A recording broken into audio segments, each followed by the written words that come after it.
Guys, pag tinignan mo ang iyong professional dashboard, ang linis, recommendable at wala kang violation. Pero may nakatago pa lang violation.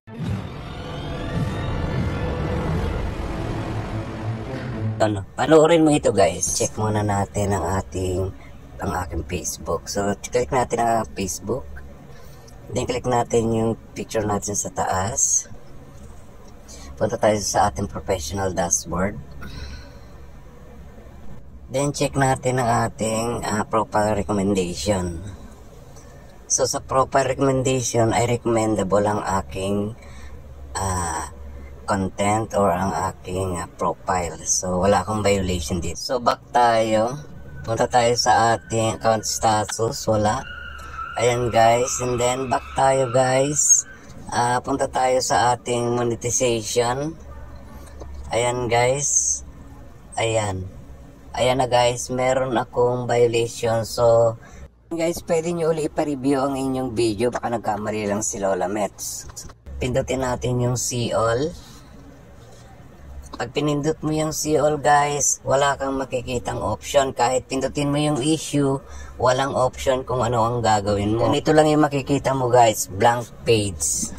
So guys, expected ko na yan, magkakaroon ako ng violation. Kasi yung video ko na yan is na-upload ko na yan sa dati kong Facebook na na-hack. So hindi ko na siya ma-delete. So kaya ang ginawa ko dyan guys, alam niyo ba ang ginawa ko dyan? So balik tayo sa ating Facebook. And then, pindutin natin yung more. Then sa more, punta tayo sa ating Reels. And then, hanapin natin yung ating video.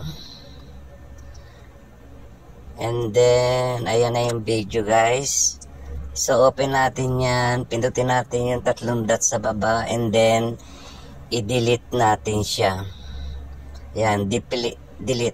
Guys, paalala ko lang sa mga magde-delete, i-check nyo muna yung inyong video kung marami siyang stars. Kasi kung wala, okay lang na i-delete nyo kagad. Pero kung maraming stars, antayin nyo muna pumasok sa inyong account.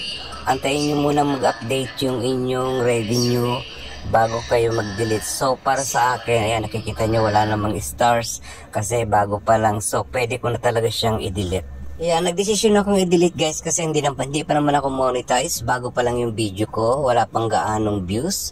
So sayang din, pero no choice. Ayoko magkaroon ng problema pagdating ng panahon in case na mag-apply ako ng monetization. Pero sa mga monetize na at meron na siyang ads, pwede nyo i-dispute ang inyong video at ipaglaban kay Meta na sa inyo talaga yung video.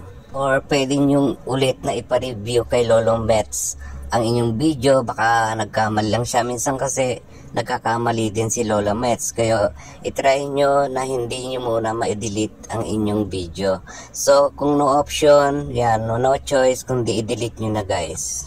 Guys, ayan, kung nakikita nyo, nandyan pa rin yung video ko. So pero huwag kayong magtaka kung bakit nandyan pa rin siya. Kasi it's take time 6 hours until 24 hours bago po siya nadidelete sa ating Reels o sa ating Facebook. Ayan mga idol, check nyo na rin. Baka meron na kayong mga video na may violation. So ayan, gayahin nyo lang yung aking video. Ayan. And please subscribe to my YouTube channel guys. And see you next time. Bye!